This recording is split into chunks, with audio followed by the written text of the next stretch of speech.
From the East and the West, you've heard others, but now you've tuned into the best. This is a Prime Wave Media production, the NFL Bet Exchange, hosted by my man, Pop DiBiase, the primetime capper, and the Don of Cape Cod, Jeff Dawson. What's up, world? It is that time for the NFL Bet Exchange, and I'm your host, Pop DiBiase, the primetime capper, and you guys already know, in the beautiful, beautiful, beautiful Cape Cod, the Don himself, Mr. Jeff Dawson. How you doing, brother?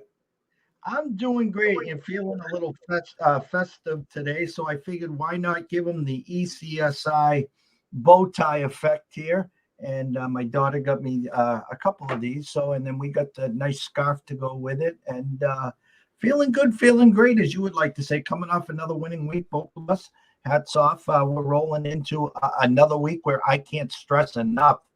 COVID, and more COVID. If you guys listen, it is the holiday seasons. Okay. Just put the NFL in the back burner, put it next to your stockings on the mantle, and just pick and choose, and have some fun with it because they're dropping like ice pops.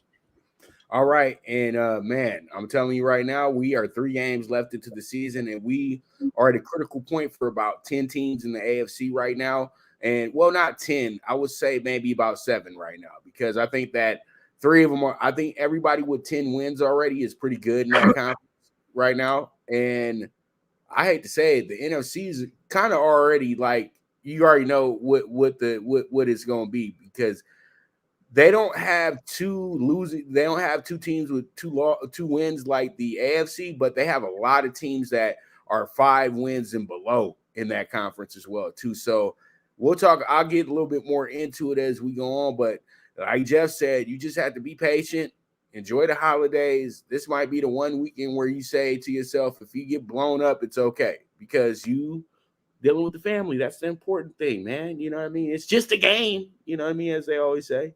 So week 15, I actually didn't tie with Jeff. I actually beat him last week. I can't believe it. Like, I only got him by 1 though.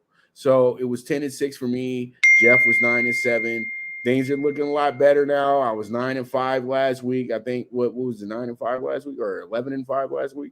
But we did well last week. Jeff did well as too last week. So, but Jeff does well every week, you know. So, you know, you guys been winning. That's all I can say, is that you guys been winning, and that's what it's all about, right? Winning, right?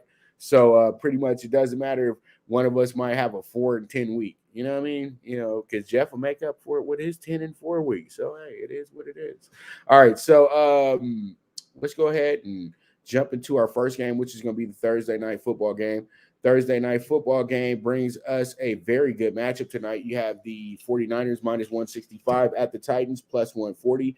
Now, the Niners do come into the game, this game pretty hot, Jeff. They come into the game right now with the idea that, you know, we can go ahead and maybe steal this division as well too. So you have a 49ers team that's 8-6. You have a Titans team that's 9-5. The 49ers are 6-2 since starting the season, 2-4.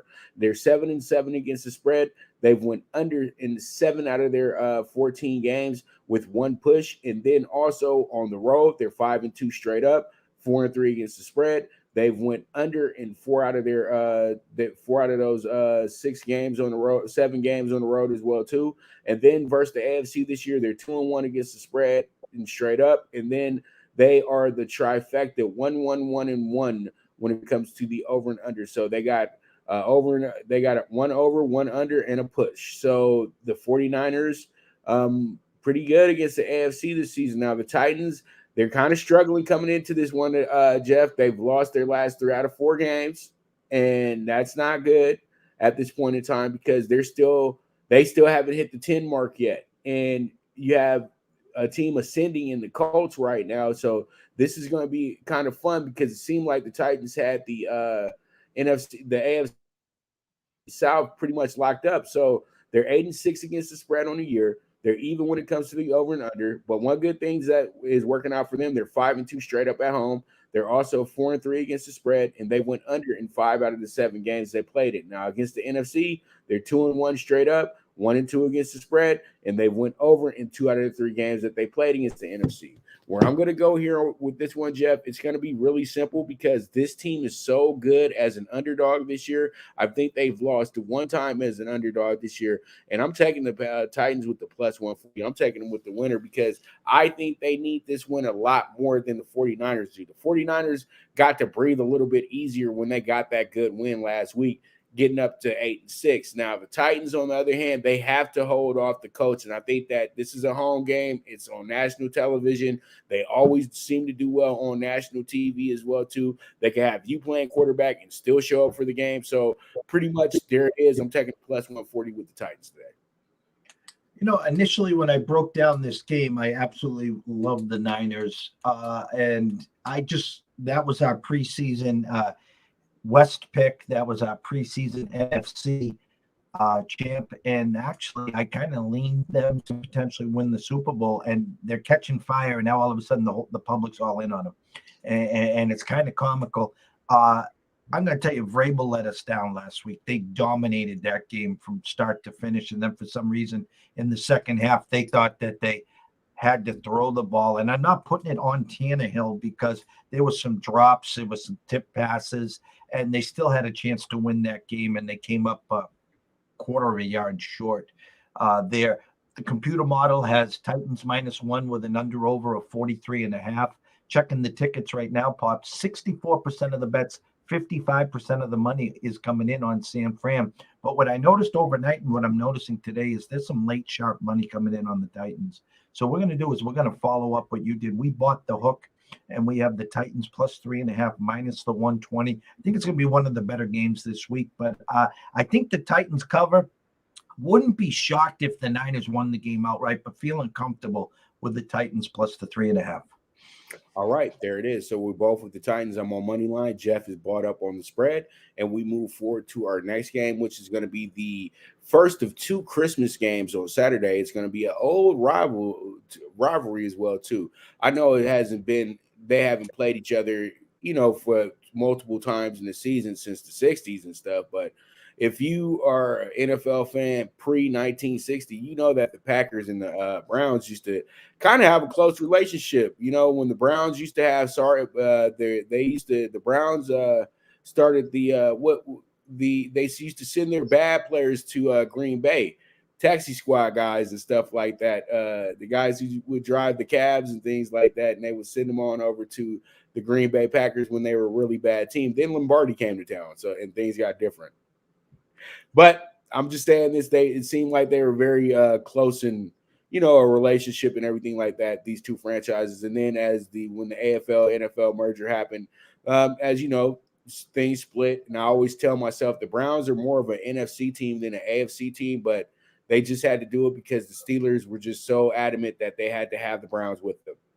That's the story, okay? So all you fans that think that, the Steelers just dominate the Browns, just know one thing. The Browns used to dominate them, and they did try to escape the rivalry from them, but they literally begged them to come with them to the AFC. So that's the story right there. And the Colts just went because they were a broke team. That's the story, okay? And it's crazy because the Colts were a broke team, and then later on, the owner – they get a rich owner, and the rich owner actually swaps with the Irsay family who used to own the Los Angeles Rams. Just a little NFL history for y'all.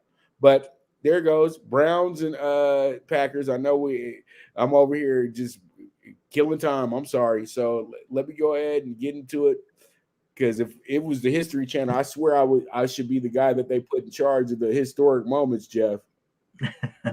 When it comes to the NFL, this one story, 7-7 on the Browns, a heartbreaker in Cleveland Monday night. Could have been the first place in the AFC North. Now they've been moved to last place in the AFC North, a place that they are very familiar with as well too. They still got pictures hanging up down there, Jeff, in the AFC North basement. Lots of pictures down there for the Browns. 4-6 since the 3-1 start to the season. 6-8 against the spread. They're even on the over and under on the road. They're 2-4 straight up, 3-3 against the spread. They have went over in 5 out of their 6 road games this year as well too. And then when it comes down to it, actually, I'm sorry, they went over in 4 out of 6 of their road games, because I would be lying if I said that, because the thing is, when I got to remember the Vikings game was only 14-7, so that was definitely an under there. And then we have the straight up versus the NFC. They're 3-1 and they're 2-0 on the road as well too. So please note that they're 2-0 on the road versus the NFC this year as well. And then they are 2-2 against the spread versus the NFC. And then they are also have went under in 3 out of their 4 games versus the NFC. Now the Packers come in here. They are 11-2 since their week 1 blowout to the Saints. Remember, we all were like, it's over for the Packers. They're through. They're done. Blah, blah, blah, blah, blah. And then Rodgers came back the next week and absolutely slayed and been slaying since. So they've won their next 11 out of 13 games since that point. They're 9-5 against the spread on the season. They also have went under 9 out of their 14 games this year. And then when it comes to being at home, they're absolutely incredible. Jeff, they're 6-0 against the spread and straight up. And then when it comes to the over and under, they're 3-3. And the last 2 home games, though, they've allowed 29 points per game. But in the first 4 home games, though, they only allowed 11 points per game and had 1 shutout. So I'm thinking that they're starting to get a little comfortable at home. So they're not too worried about points getting scored, because they know Rodgers is going to keep them in the game. But I don't think that's the right mentality coming into Saturday. And they're 3-1 against the 3-1 against the spread and straight up versus the NFC. And also we have them going. They have the same results when it comes to the over and under. They've went under in 3 out of their 4 games as well too. When I look at this game, the Browns need this game desperately. They need this game bad. This is the season right here, because as I told you before, I felt like this was the one that they could afford to lose. They couldn't lose to the Raiders. Okay, they lost to the Raiders. All right, now they get the tougher game here with the Packers right before they go into these final 2 games of the season. This one right here, the Browns have to win it, in my opinion. But they will make it a little bit of theater for us as well, too. So that's why I can't just say, oh, I'm going to take the Browns and we're going to be the dog better week. No, I'm going to take them at plus 7.5, because I do not know what's going on with that team this week. And I just got news on my phone right now that J.C. Treader just tested positive for COVID. And that's the center. So that's really key. So pretty much I'm going to take the plus 7.5 with pretty much, which is probably going to be a skeleton crew Saturday with the Browns on, superstar players and things. But I think that after that loss in Cleveland and how heartbreaking it is, this team is going to not take any, they're not going to take any crap from the Packers. They're going to be right into this game. And I think that they cover the plus 7.5, Jeff. And that's where I'm going with this one. And as you were speaking, the St. John's Butler game has been postponed due to COVID tonight in the Big East. When it comes to this game, the Packers just keep rolling. It looks like last year, where again, I'm a firm believer when you're playing to get into the playoffs versus a number 1 seed. I always take the more desperate team. I mean, look at the Bucs. They were fighting, tooth and nail with Arizona and the Rams, for that number 1 seed. And then they lay an egg, and we'll get to the Cardinals in the next game. But here, the COVID thing is just destroying teams. And Aaron Rodgers and the Packers, okay, to the NFL. This is a memo to the NFL. He throws it when desperate to Davante Adams. Period. End of discussion. He'll either throw it up and get a flag, or he'll get the first down and a touchdown. It's that simple. And so I just don't understand how teams don't come up with a defense like Cooper Kupp. Have someone else beat you. That's what Bill does in New England. And, they held Jonathan Taylor to 103 yards until he broke the 67-yard touchdown. And I know I'm bouncing around here, but the fact is, desperate teams, desperate matters. Browns +8. Shut down Devontae Adams. Make someone else beat you. You got to get to that 20, 21, 23 number. You can't get stuck on 14 or 17 to have a chance, not just to cover, to win. So we're taking the Browns +8 minus the 120. We bought the hook props. All right, sounds good. All right, so we move on, and let's go ahead and jump into the second Saturday game that we have here, and that's going to be the Cardinals and the Colts, and how we have this one setting up. This one is a 50-50 on the books, and pretty much we got a 105 to the Colts and Cardinals 115 with a -1 over and under of 49, and it goes back to what Jeff was saying earlier, that lines, well, I don't know if he said it on air, but I'll just repeat what we were speaking about earlier. Right now, lines and you being a road team and a home team really don't matter. It's about how bad do you need this game. And when I look at this game, you have a Colts team that is absolutely the story of the NFL right now. I do not care what anybody says. I know that a lot of teams have done better, but come on, let's look at this. When they were 0-3, everybody was already talking about, I can't wait till I see who they pick at quarterback in the top 5. Because everybody just had already had written off Carson Wentz, blah, blah, blah, blah, blah. And then Jonathan Taylor came out of nowhere. But really, Jonathan Taylor, we already knew he was going to be a great running back in the NFL because his Wisconsin career, he destroyed records. He destroyed the great Ron Dayne's records, and he also destroyed Melvin's records as well, too. So pretty much it is what it is at the end of the day. Jonathan Taylor is another great Wisconsin running back, and he's just paying off dividends with that as well, too. So when I look at the Colts, they're 8-3 since starting 0-3. That's incredible. And then they're 8-6 against the spread. Also, they've went under in 8 out of their 14 games this year. Now, on the road, they're 4-2 straight up. Now, peep this, Jeff. They've won their last 3 games in a row as well, too, on the road. And when it comes down to the spread, they're 5-1 against the spread. And they've went over in 4 out of 6 of those games on the road. And versus the NFC this season, they are actually 1-3 straight up versus the NFC. And that's pretty much all games versus that's all the games that they played against the West, to be exact, as well, too. Because they haven't played, they beat the 49ers. That was the only team that they got in the group was the 49ers. Everybody else beat them. So pretty much, it's up to Arizona now to see if they can go ahead and split. Now, I look at this, and they're 2-2 against the spread versus the NFC, and they've went over in 3 out of 4 of their games. So against the NFC. So pretty much, I like what I see with the Colts. Now, the Cardinals coming in here are 3-4, Jeff, since starting the season 7-0. They're 9-5 against the spread. They're even on the over and under. They're 3-3 at home, straight up, 2-4 against the spread, and they've went under in 4 out of 6 of their games. Now, against the spread and straight up versus the AFC, they're doing very well. They're 4-0 against the spread and straight up, and they're 1-0 at home versus the AFC. Now, when it comes down to the over and under here, though, they went ahead and went under in 3 out of 4 of those games, and they went under in the one home game that they had against a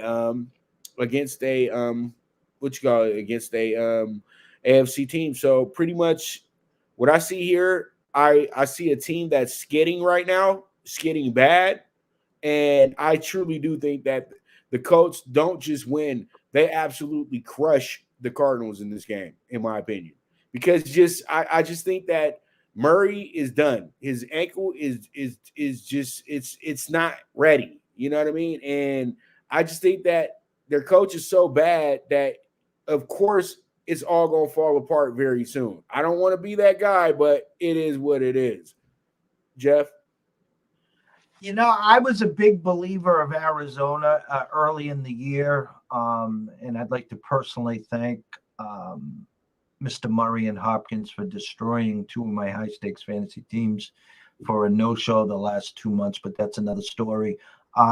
On our preseason talks, obviously the Colts were one of our not a sleeper team, but a team that I had high hopes for with that offensive line. I thought Wentz could do enough, and boy, was he putrid on Saturday, but they still won. Jonathan Taylor, in the MVP talks. I don't think he'll get it. Obviously, they'll probably give it to Rodgers at this point. Maybe Brady with Taylor third, Cooper Kupp fourth. But I'm just going to take a swing. Custard's last stand. It's a primetime game. The coach sucks. He's going to get outcoached by Reich. I know that. Taylor is just going to run some more. Murray's been walking around with that diva look, like reminding me of Rodgers, and it's everyone's fault but himself. I just think that the Arizona, this is the last swing. They lose this one, they could lose out, period. And they are a sinking ship, and they need to make a statement. 54% of the tickets, 51% of the money, all coming in on Indianapolis. Circa has moved them now to Indianapolis to a 1-point favorite. You can get them at a pick at Caesars. Everywhere else on the strip, it's Arizona -1. We took the -115 money line. Last swing here, and it's all or nothing, do or die, whatever you want to call it. Desert Swarm, Desert Storm, or start packing your golf bags because your season is done. I got you. And that would be crazy to see this team finish up 10-7 after starting 7-0. That would be an absolute failure. And I don't care who is in charge. If I'm the general manager, owner, if we wind up finishing 10-7, get blown out in the playoffs, you're done. You're done. We're sending you back. We're sending you back to whatever college is going to get excited about hiring you again. You know what I mean? We're sending you to North Texas, bro. Seriously, it's gonna be over, Cliffy. You'll be coaching Northern Arizona next season. Keep playing around, keep messing around. All right, so we have that. Let's move on to our next game. It's gonna be it's gonna be a good one. Lions +195. Falcons are -250. Falcons are gonna be probably the highest they've been all season on a spread, and I think that's absolutely stupid to do that, but I understand. And I know the Lions honestly are playing much better football. And also, let me go ahead and make sure I add this in here as well too, because this is actually one of our Sunday early games. So I have to go ahead and make sure we have that in there because I missed the Thursday night football little vid. So Lions 5-1 against the spread in their last 6 games, Jeff. 8-6 overall in the season. They've went under 9 out of their 14 games this year on the road, 0-6-1. But against the spread, 4-3. Over and under, they've went under in 5 out of the 7 games. Now, when it comes down to facing off against the NFC, they're 2-7 straight up versus the conference. Catch this. They're 6-3 against the spread versus the conference. So you can't fire the coach, man. You just can't do it, Jeff. He's 2-11-1. I know it doesn't look good, but they're actually competing and fighting, unlike they did with other coaches. So you have to appreciate that part. And then they've went under in 5 out of those 9 games as well, too. Now, when it comes down to the Falcons, they're looking pretty good coming in here, and I don't know how they're not here, but the Falcons coming into the game right now 6-8, and they've played very even football. They're 6-8 against the spread as well too, and they've went under more than they went over this year. So pretty much when it comes down to it, the Falcons have seemed to step it up in games against the really bad teams this year. And if you're middling or really good, you're going to give them some issues. But they've been able to have their fair share in that one. But I hate to say this, though, but probably the Falcons' best win of the season was against the Saints because the way they won the game. You know what I mean? And I think that this is a game that they finally get to just let their hair down a little bit, and they really get to kick somebody's butt.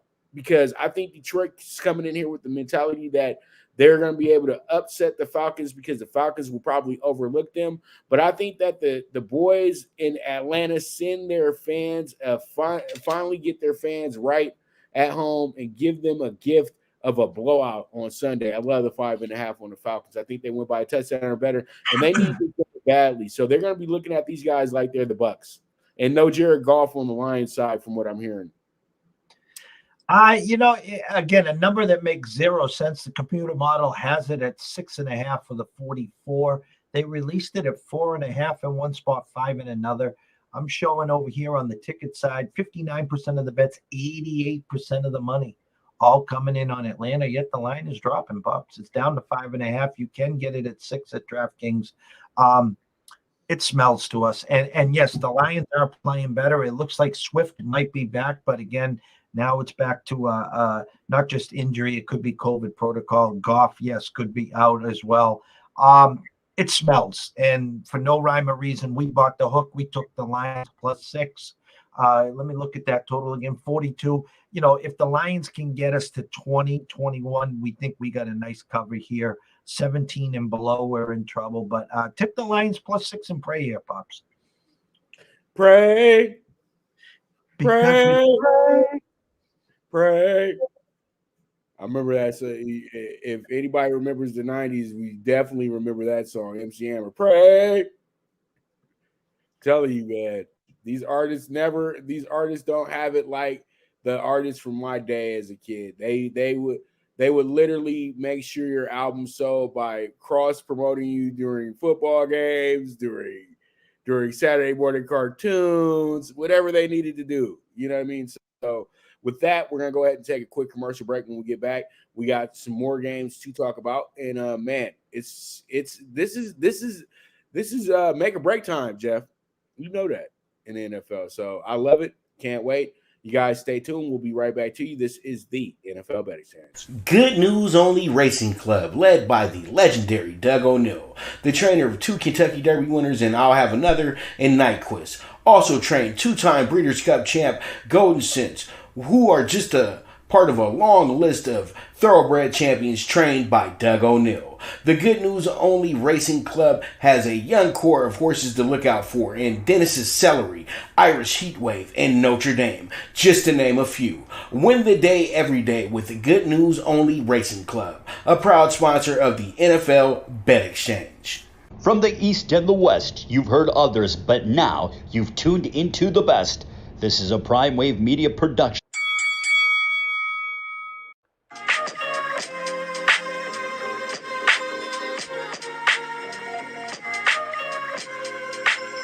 Tune into Big Wave Boxing every week with a brand new guest, with the one and only Pop DiBiase, the primetime capper, getting the best boxing stories, best boxing angles, and the truth when it all comes down to the sweet science.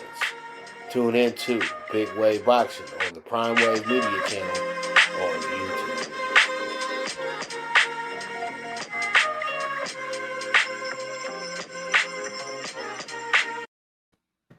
All right, we are back, and it is time for us to get into our next game. And our next game is going to be a fun one here. It's going to be the Bucs and the Panthers. And I remember Steve Smith, being a former Panther, got really excited and was like, "Well, when we get down to the bank with their 3-0, when we get down to the end of the season, and you'll come down to the Panthers and the Bucs, and blah blah blah blah blah." I was like, this dude, I don't know what he's smoking right now, but it must be really, really good, because we all knew that 3-0 was fool's gold. Come on, man. You beat up on a Jets team that's 3-11, and then who else did you beat up on in the process in that as well too? Then wasn't the Giants. I'm trying to think of the Texans, who won 2 games. Okay, and then you beat a New Orleans team that came in there too cocky for themselves. You know what I mean? And you guys knew how to stop Jameis Winston, because you already know who he is. So the Panthers are who we thought they were. Okay, it's that simple. All right, and I know that they want to run the race for them before they even got to the halfway stretch, but you can't do that. Jeff, we've seen plenty of times where a horse breaks out 50-1. Damn, he's fast. He gets around the corner, and here comes the cavalry. I've been on too many of those, and it's just like, And of course, you're sitting with the 2-1 who's supposed to be the speed horse, and you're just like your race is ruined when they got it out for your jockey and trainer that day. But you're 100% correct. Steve Smith, by the way, I saw him earlier this week, and listen, I give props to all these guys that are trying to take on life after football, and some of them are doing a great job. I think Steve's getting a little too much airtime in what I'm seeing. Yeah, I think he's a little bit too much of a hater. I don't think he thinks with too much of a I don't think equal, with equal foot. He still talks like a player in the locker room in a sense, you know what I mean? And sometimes he's really dogging out players pretty bad, and you don't want to ruin those relationships with guys, moving forward and everything like that for those exclusive interviews, things like that. You know what I mean? So, or maybe maybe an altercation that might happen in a Vegas casino, maybe, or something. You never know. These football guys are crazy, so you know how it goes, Jeff. But let me get into my notes. Bucs 6-8 versus the Bucs are actually 6-8 against the spread this year. They're also 8. They've also went over in 8 out of their 14 games against the NFC. They're 6-4. They're 4-6 against the spread, and they've went under in 6 out of those 10 games versus the NFC this year as well, too. Now, versus their division, they're 2-2 straight up and against the spread. And when it comes down to the over and under, they're split in that regard as well, too. Now, the Panthers are 5-9 against the spread, and since the Panthers went 3-0 to start the year, they're 2-9. Come on, they were gonna really give the Buccaneers problems, Steve Smith? Come on, dude. You're better than that. You knew that they weren't going to do anything. 3-6 against the spread and straight up this year. Then when it comes down to the over and under, they went over in 5 out of the 9 games that they played against the NFC this year. And then when it comes down to playing the division, they're actually 2-1 versus the division, and they went under in 2 out of their 3 games versus the division as well, too. The Panthers, now it would have been good if the Panthers were still a really good team this point of the year, because this would be the point of the year where they're playing all their division foes, because they have the Buccaneers twice here in the next 3 weeks, and then they also have the Saints in the middle of that. So I think that the Panthers, they were on to something good to start the year. And I know that things kind of went to the left when Sam Darnold couldn't get back into the rotation, because I think Sam Darnold, a lot of people just want to just talk trash because he's a USC quarterback and he was a high-profile quarterback, and he didn't go in there and look like Dan Marino immediately. But come on, he played for the New York Jets. You see what they're doing to Zach Wilson right now. So it's not him, it's the franchise at the end of the day, right? So I truly do feel like my man PJ Thomas finally gets the go ahead to be the starter, because I just hope they just keep Cam on the sideline. Cam, don't even come to the stadium, bro. Seriously, don't even come to the stadium. Just stay at the hotel or something. PJ Thomas, if Matt Rule does right by the Panthers, starts him, everything should go right. And now I say this because I'm taking the Panthers to cover in this game. +10. Reason being, I feel like the Bucs are coasting right now, Jeff. I feel like they're not worried about it because they know all they need to do is win one more game and they're in the playoffs, okay? They're not worried about, seedings or anything like that. They got the great Tom Brady, so they'll be fine. Pops, and it's funny because the Bucs will meet up with the Panthers in the last week of the year as well. And here's what I'm hearing. Cam will start, Darnold will play. Now, will he let Cam go as long until he has his first turnover? He had a real quick hook. It was last week or the week before. Real quick hook. I mean, listen, it's a tough spot for Carolina. I mean, Bucs are going to be motivated. Listen, they still want that number 1 seed if possible. 54% of the bets, 80% of the money coming in on Tampa. Opened at 11. It's gone down to 10. So there's movement, as we see and like to say here at ECSI. And I'm just taking a quick look over here. And computer model had 11 and 48.5. So some money is coming in on the Panthers. We went the other way. We bought the hook. We got the Bucs -9, hoping to win by double digits. But I can definitely see what you're seeing here. And from strictly a numbers point of view, they're telling you to take the Panthers here. There is some sharper, heavier money coming in, less bets, less money, yet the line is moving. Maybe some. Don't forget the Bucs are banged up here. No Fournette. No Godwin. Evans questionable. I expect Brown to come back. I don't know if Scotty Miller's playing. I don't know which tight end is playing. The defense is going to have to be big here. Expect the Bucs to win. It's just a question of, do they cover the 9 or more pumps? All right. So there it is with that. We move forward to our next game.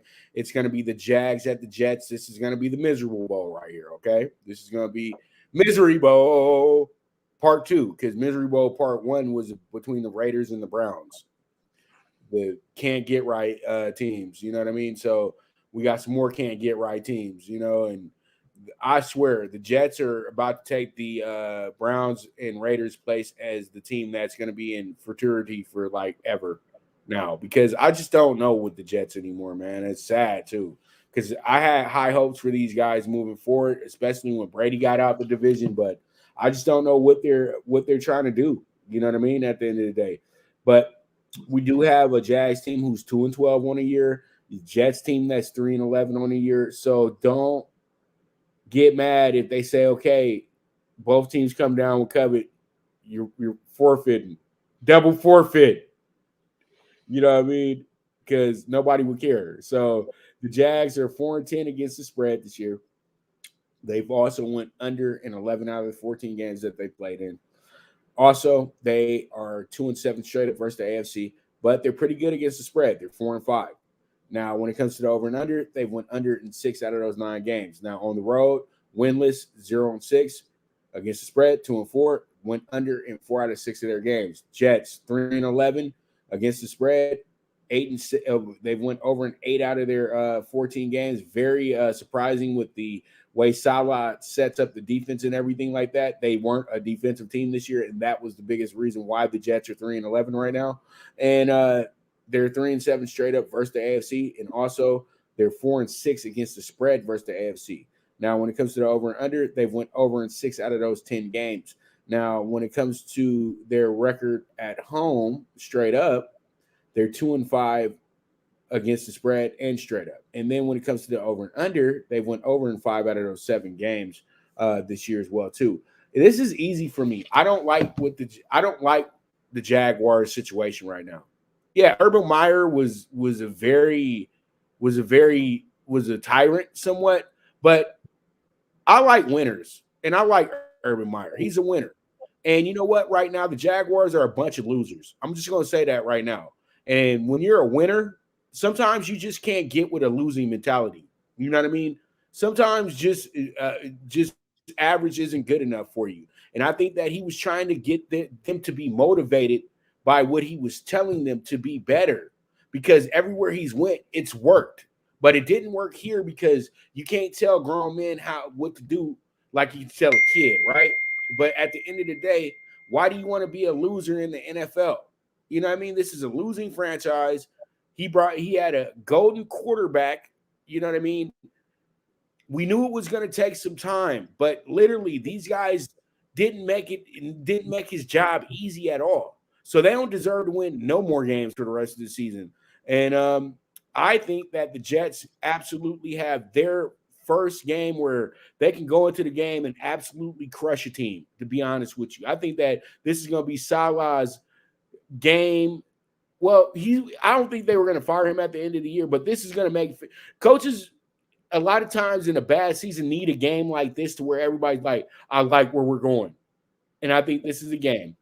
Jets, money line in the spot. No problem here. -110. Let's see how it shakes out. What are your thoughts?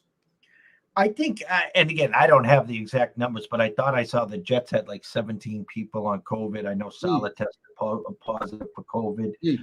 A Jags team last Sunday that the whole world was on because Urban was gone, and they got up to a 5.5-point favorite and got waxed by the Texans. And if you look at their records, Pops, it would be in the Jets' best interest to lose this game, because then the Jaguars and the Jets will both have 3 wins, and the Jags will load the tiebreak when it comes to the draft early in March or April, whenever they're going to have it. So last week's steam to this week's duds, we're going to take the Jags. We're going to take them on the money line minus the 110.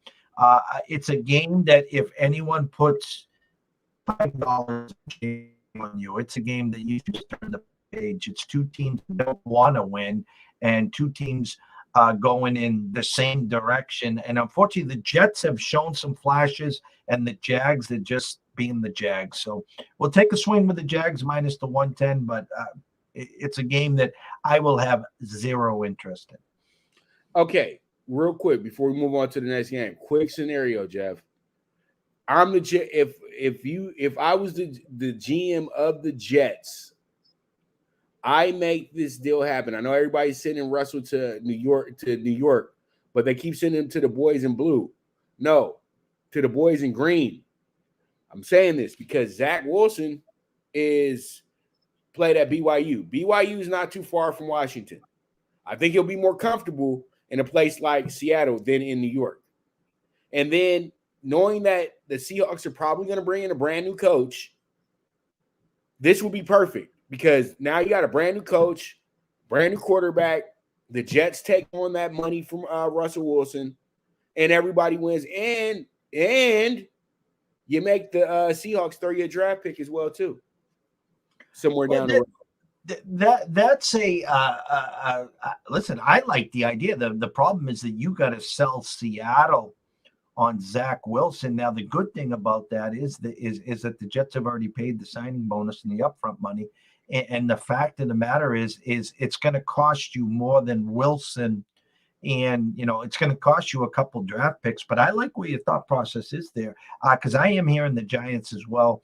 But try to beat them to the punch because, listen, Seattle's not going to take Daniel Jones and a bunch of draft picks for Russell Wilson. So take a swing with Zach, get a boatload of draft picks, and everyone's happy. I like that thought process. I do. Good job there. I think Zach Wilson, that's a better fit. Just it was never a fit to me in New York ever. And I think he's a really good quarterback. I never thought he was a great quarterback, but I think he's a really good quarterback. And I just think that certain markets are for certain players. I thought that the Jets actually dropped the ball, and they should have went with Mac Jones when you think about everything now. When you put everything together, Mac Jones is a better fit for your team because he's a mature quarterback. You know what I mean? 5-year senior. He knows what he's doing. He's a winner. You know what I mean? And he comes from a winning situation. So he's going to figure out ways to try to help the team be the best possible team they can be every Sunday. Zach Wilson is out there kind of confused because he was playing on straight talent at BYU in a COVID season where he had a star year at. You know what I mean? They weren't playing good teams. You know what I mean? They were one of the more dominant teams in the nation because everybody sat out the first 2 months. So, there's a lot of smoke and mirrors going on. And I just think that it has to be more of a developmental thing with Wilson. You know what I mean? And I think that Mac has already shown us that he was ready to roll from day one. That's why he's seen as the best rookie quarterback, because it isn't about the intangibles. It's about the way you approach the game, and he approaches the game much better than all of them. So it's that simple. You know what I mean? But let's get to Giants and Eagles. Giants just got their news this week that Daniel Jones is going to be out for the remainder of the season. Good for him. And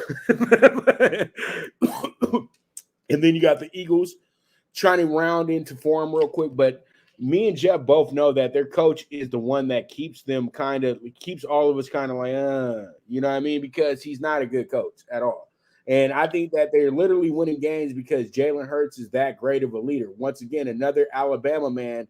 It's not about the you being this stellar quarterback on the physical. It's about you being a great quarterback in the mental. And that's why the Eagles right now are 7-7 on the season. Giants 6-8. Okay, so when we review this game, we got the Giants beating them 13-7 in week 13 in New York. So that was a low-scoring game. It surprised all of us, but that could have been seen as a 30-7 game because they dominated the Eagles that day. Now they're 6-8 against the spread. They have went under in 10 out of their 14 games this year. Now versus the NFC, they are actually 3-6 straight up, 4-5 against the spread, and they've went under in 6 out of those 9 games. Now on the road, they've dropped 5 out of 6 straight up, but they're 3-3 against the spread, and they're even on the over and under. Now the Eagles 7-7 against the spread, 9-5. They went over 9 out of their 14 games. Versus the NFC, they're 5-4 straight up, 6-3 against the spread, and they've went under in 5 out of those 9 games as well. So at home, they're 2-4 straight up. They've won their last 2 in a row after dropping their first 4 home games of the season, and they've went ahead and they are now 3-3 against the spread at home as well too, and they've went over in 4 out of those 6 games. Now, where I'm going with this one right here, I know that a lot of people are going to say, oh, Eagles, Eagles, Eagles. But this is a big, big game for the Eagles. And the Eagles coach, I just don't trust him. But I really don't care for the Giants coach because I don't think he's that much better. But I think that he's gonna be keyed in on this one because he knows they beat them a few weeks ago with the defense. And I think the defense knows that, hey, this is a pride game right here, and we hate the Eagles, and we're gonna make them work for this win right here because we're not trying to help them get to the playoffs. I'm taking the +10 on the Giants. I'm not saying they win, but I'm saying that they're gonna keep this thing close, and it's not gonna be a high-scoring game either. Computer model has 9 and 43 and a hook. It actually got released at 40 and a hook and 10.5. All the tickets, all the money coming flocking in the Giants. And I tell you this, Pops, as we know in sports, especially NFL, when you're not expected to win, that's when you do well. It's then when you all of a sudden start to catch a rhythm like the 49ers, now like the Eagles, and you're big-time favorites now to win. That's usually when, it's like waiting for that car crash. And listen, we're going to take the cheese, no pun intended. We took the Eagles here. We bought the hook. We took it to 9.5. Just the Giants offensively have been just pathetic. You just can't get Barkley into space. Yet when Booker comes in, Booker's running for 10, 12, 15 yards a whack. I don't know what it is with Barkley. You talked about a change of scenery with Russell. I was talking to some of my colleagues this week. The Giants, they won't do this. But I would start fielding offers on Barkley. Maybe you can get something for him. Again, it's not his fault. He is cursed. He's had some injuries that are just fluke. But again, just the change of scenery. I think they're going to go clean house, the whole kit and caboodle there. We're taking Philly. They're on a run right now. They are currently 7-7. A win gets them to 8-7. And I think they end up, correct me if I'm wrong, they got one more game with Dallas? Or have they played? Okay. Yeah. So it could get interesting here. Again, I don't love this pick. This is more on the Giants offense than it is the Eagles overall. So we're taking the -9.5, hoping for a double-digit win, but don't feel comfortable here at all, Pops.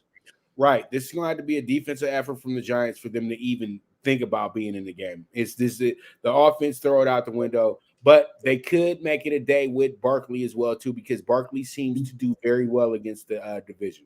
You know what I mean? He shows up for these games. So we'll see how it goes. We'll see how it shakes out. We got the Chargers at the Texans. And, man, if you're a Charger fan, you still just got such a bad taste in your mouth from what happened last week, knowing that you could have been ahead of the Chiefs, been most likely the number 1 seed in the playoffs as well too, on the AFC side of the playoffs as well too.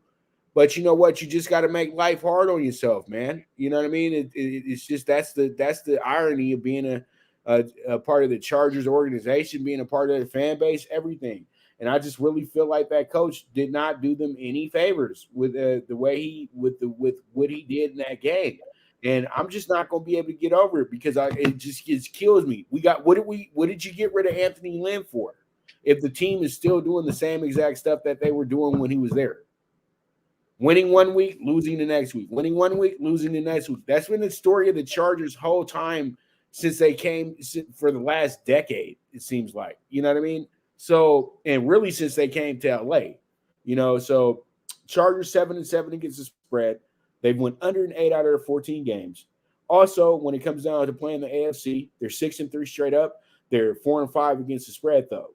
And then when it comes down to the over and under, they've went over in 5 out of those 9 games. Now on the road, very good. 4-2 against the spread and straight up. And then they've went under in 4 out of those 6 games. The Texans, on the other hand, yeah, they're a 3-11 team. But you know one thing, though? They've been making bettors money this year and losing bettors money this year. I say that because they're 6-8 against the spread. That's damn good for a 3-11 team. Now, when it comes down to the over and under, they went under in 8 out of those 14 games. Now, versus the AFC this year, they've played 10 games. They're 3-7 straight up, 5-5 against the spread. When it comes down to the over and under, they're split in that category. Now, at home, they're 1-5 straight up, but they're 3-3 against the spread.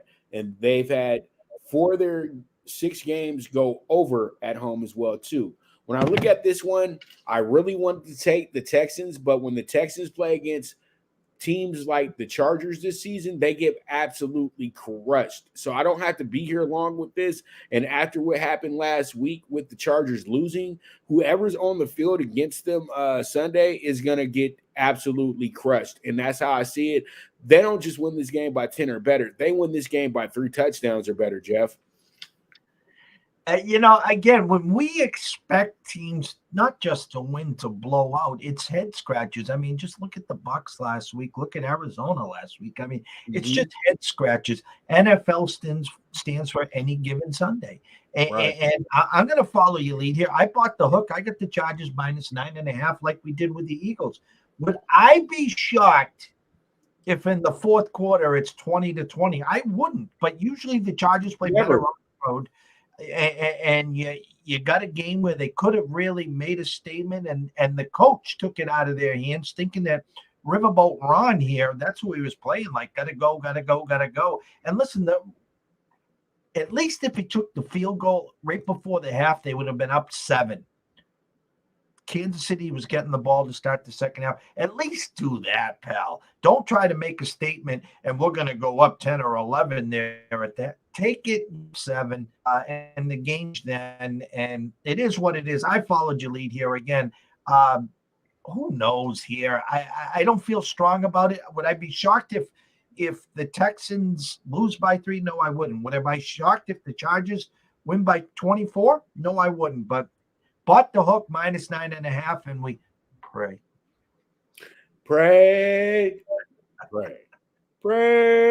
All right. So with that, we're going to go ahead and take another quick break. When we get back, we got some more games to get into, and then we also have the late game to get into as well too. So you guys stay tuned. This is the NFL Bet Exchange. Now you and your friends can compete in the sport of kings and win big with Stable Duel. Get the app, pick your horses, and get in on the thrill of horse racing with daily games competing against other players. Bring home the glory and the cash and move up the annual leaderboard while you leave your competition in the dust. Get in the game with Stable Duel. Play, race, win. Good News Only Racing Club, led by the legendary Doug O'Neill, the trainer of 2 Kentucky Derby winners and I'll Have Another and Nyquist. Also trained 2-time Breeders' Cup champ Golden Sense, who are just a part of a long list of thoroughbred champions trained by Doug O'Neill. The Good News Only Racing Club has a young core of horses to look out for in Dennis's Celery, Irish Heatwave, and Notre Dame, just to name a few. Win the day every day with the Good News Only Racing Club, a proud sponsor of the NFL Bet Exchange. All right, we're back with the NFL Bet Exchange. And shout out to my good friend Doug O'Neill as well too.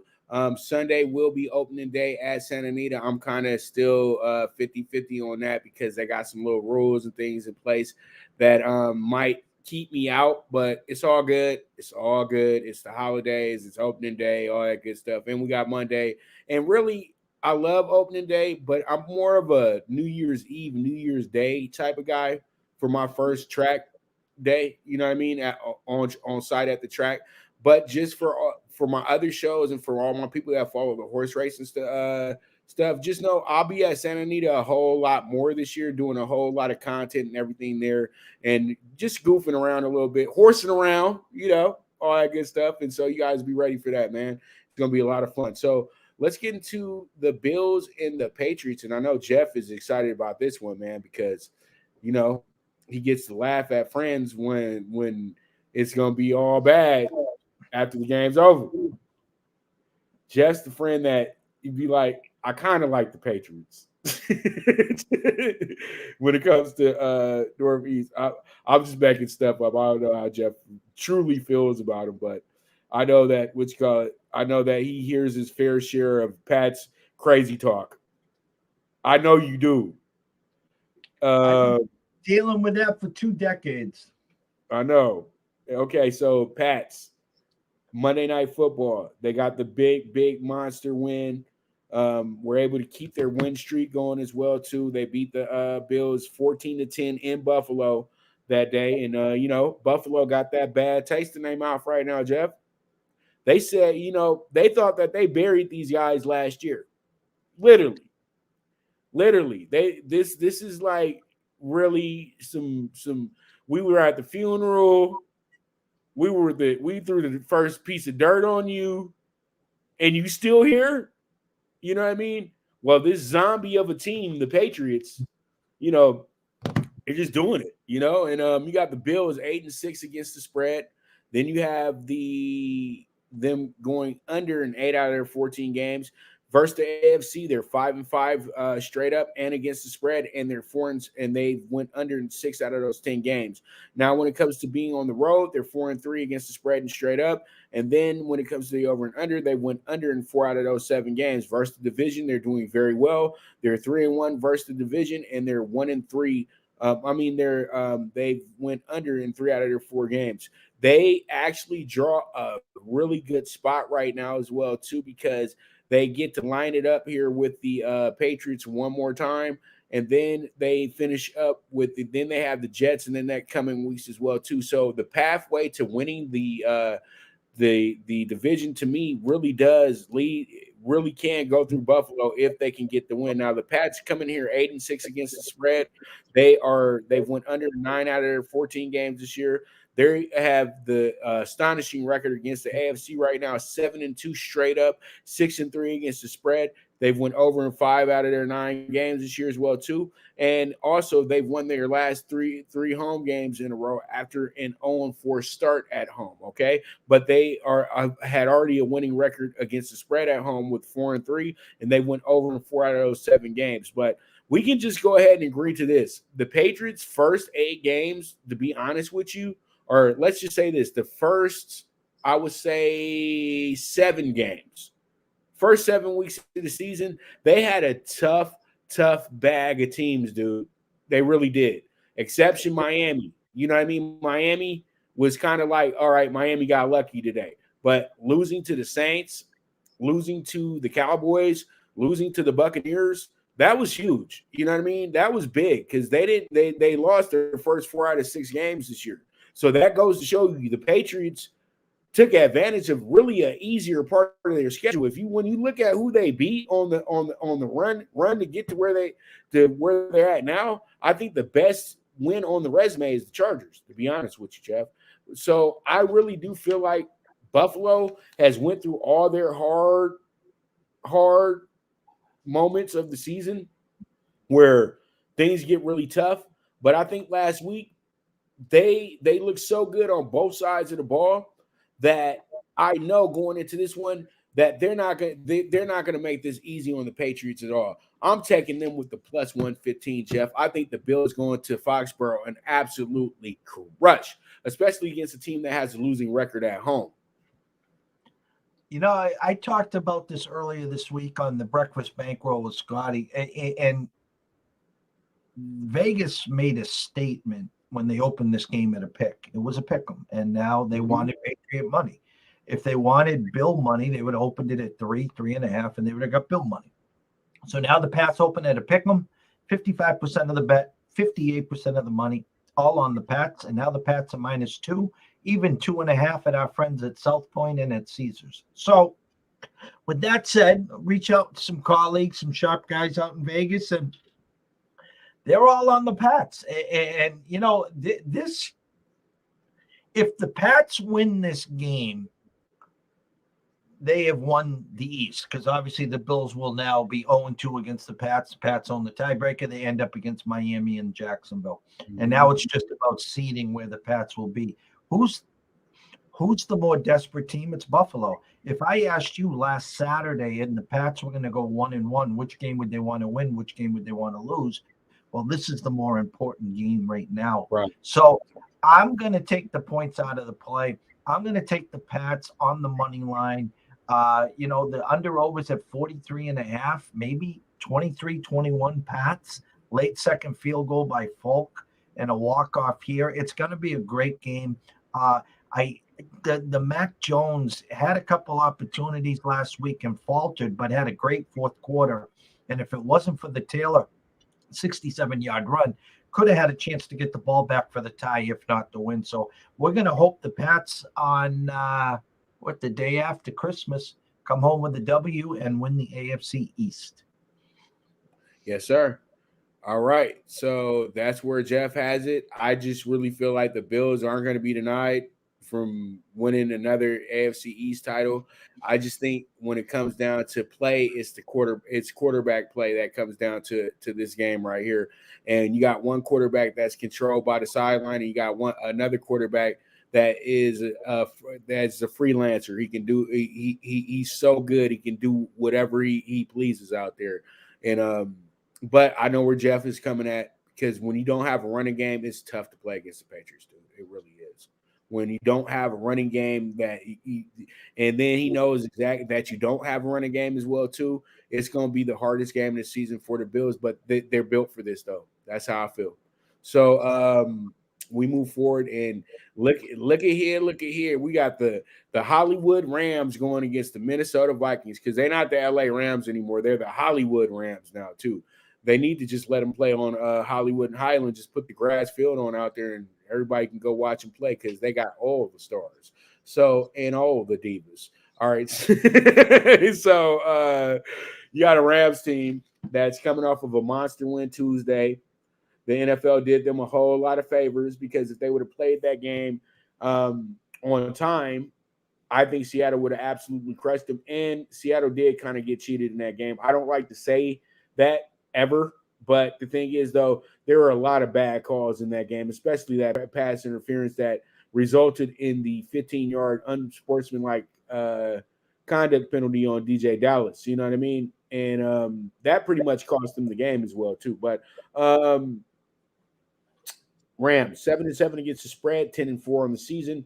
Straight up, they went over under. They are even. And when it comes down to the 10 games they played against the NFC, they're 7-3, and also against the spread, they're 6-4. And then when it comes down to the over and under, once again, they are split in that category. Now, the Rams are a very good road team. They're 5-2 straight up on the road. But the thing is, though, the Rams did drop 2 out of their last 3 road games as well too. But they did fix up everything with that big win over the Cardinals. Now they're 3-4 against the spread on the road, and when it comes down to the over and under, they've actually went over in 4 out of those 7 games. Now the Vikings coming here 8-6 against the spread, split on the over and under versus the NFC this year. They are 5-4 straight up and against the spread. And then when it comes down to the over and under, they've went over in 5 out of their 9 games versus the NFC.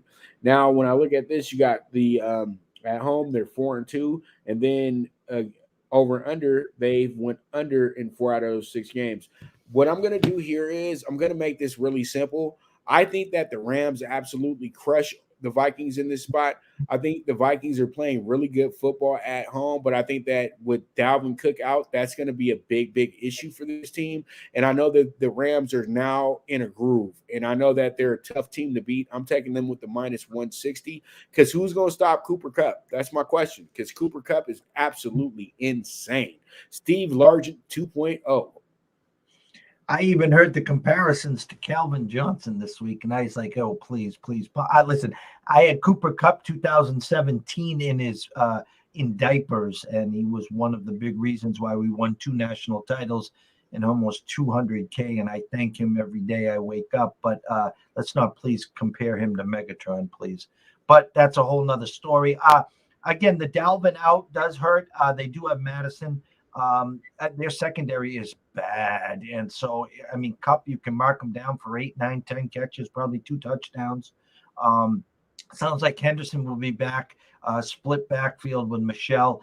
You're right. They are rolling, but I'm going to just Custard's last swing here again with the Vikings divisional, a game where, they're not entirely out of it. Where we got them here, we got them at 7-7. A win gets them to 8-7 and still holding out hope. We'll take a swing here, and we're going to take them plus the 130. We got the dogs barking here. It's a swing. It's a game where I think that's competitive. Hoping that, Cousins. Listen, Cousins. I'm telling you, that Bears secondary was horrific, and they just played grab ass there. He can't do that against this team. We do know that, and so I'm going to grab them plus 30 and hope they pull out a late win here and try to slow down this Ram train. And Jeff, just peep this: we have 7 teams on the bubble in the AFC, in the NFC, with 6 on the bubble in the with 6 on the bubble in the AFC. So I just want to throw that out there to you as well. And also for Vikings fans, they are sitting in the final spot right now as well too. That's why I said that they can afford to lose this game, but it is tough because they don't have any head-to-head matchups with the teams that are behind them, unlike the AFC, because literally like all these teams in the AFC that are shooting for the playoffs or have played each other are going to be playing each other very soon. That's absolutely crazy to me. Like almost everybody lined it up this year against each other, Jeff. Everybody. Like when you come down to it, like the Broncos lined it up with the Steelers and the Raiders lined it up with the Dolphins. Like it's just it's crazy, bro. Like it's really crazy. Like if you're the Jaguars and Texans, you really missed out on a fun party, bro. Like seriously. It's been fun this year in the AFC. All right, so we got the Ravens and the Bengals, and this one right here, this is going to be my game of the morning right here. This is the biggest game of the year for both teams. I don't care what anybody says. You got an 8-6. You got both teams coming in here 8-6. You have a Bengals team.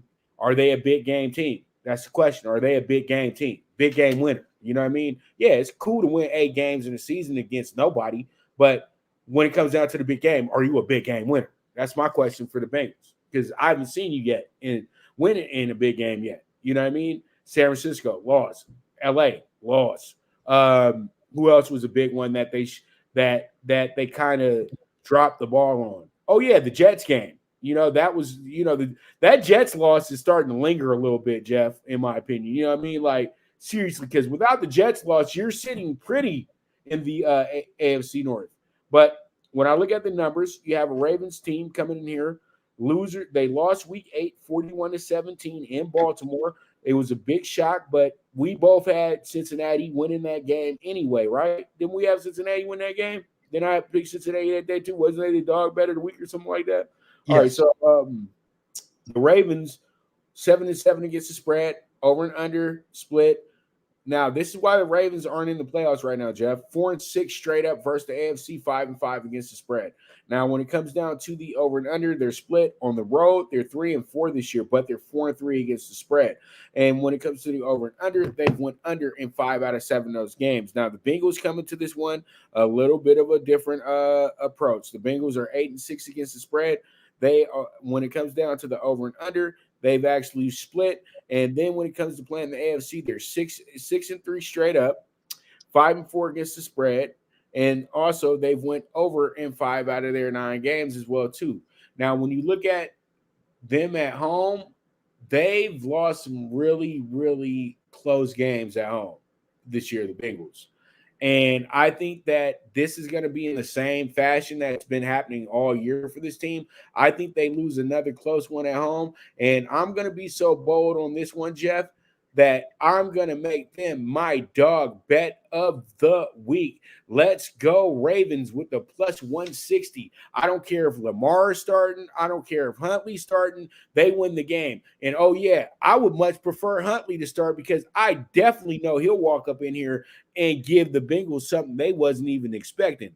I got the Ravens plus 160. The season, I'm telling you, this is the season right here for the Ravens because if they don't win this one, they really are out. They're really, really going to be out of the mix like that. Maybe. You know, it's a game where again you have two games now that the Ravens went for the win and they're 0-2 in that a 2-point conversion, and I'm looking at this game here and I have a bitter taste in my mouth. I talked about it about 45 minutes ago of what Hopkins and Murray has done to two of my high stakes fantasy teams. Well, Burrows and Jamar Chase are the other two, and they just chased one catch last week. And I think, the resume's out on how to defend them. Now maybe they bounce back. Maybe they have a huge, coming out party. I think about a month, 6 weeks ago, we had already handed Jamar Chase the Rookie of the Year. And I think Mac Jones is now leading that race there. But I'm grabbing the points. We bought the hook plus 3.5. I thought Huntley looked great. Again, it's a game where I'm going to take the coach here. I'm going to take the coach. And even though the Cincy rookie kicker has had a hell of a year, I think a late Tucker field goal gets it done. We grabbed the points here, but I wouldn't be afraid to sprinkle a little pizza and beer money on the plus 130 either. There it is. So Jeff has it 3.5 to the Ravens. And then pretty much I have the money line for my dog bet of the week. So there it is. So we move forward. And let's go ahead and jump into our next game, which is going to be the Bears at the Seahawks. And the Bears coming in here plus 225, Seahawks minus 275. This is a game where we have two teams that are going in totally different directions at this point. You have a Bears team that's pretty much preparing themselves for a whole new regime and things of that nature. And then you also have yourself a Seahawks team that's probably going into the same direction as well too, with this being looking like the end of an era for Pete Carroll and Russell Wilson, maybe even Bobby Wagner as well too. So we have the Bears coming in here 4-10 against the spread. They also have went under 10 out of their 14 games this year versus the NFC. They're actually 3-6 this year, 2-7 against the spread. And then when it comes down to the over and under, they've went under in 5 out of those 9 games. Now on the road, still a bad team.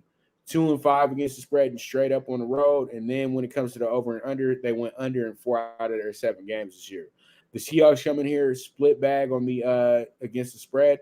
They are 7-7, but when it comes to the over and under, they've went under 11 out of the 14 games. Jeff, peep this. I tagged you on it as well too. I bet nobody mentioned this, and we're like, why aren't they scoring any points in the Rams-Seahawks game?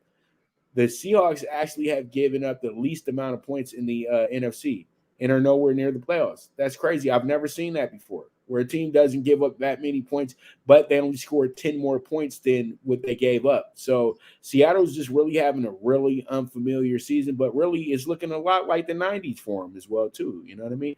It's looking like the Kingdom Seahawks to me. You know what I mean? And when you look at this, they're 2-4 straight up at home. That's horrible. You know, this team probably hadn't lost 4 home games in probably 20 years.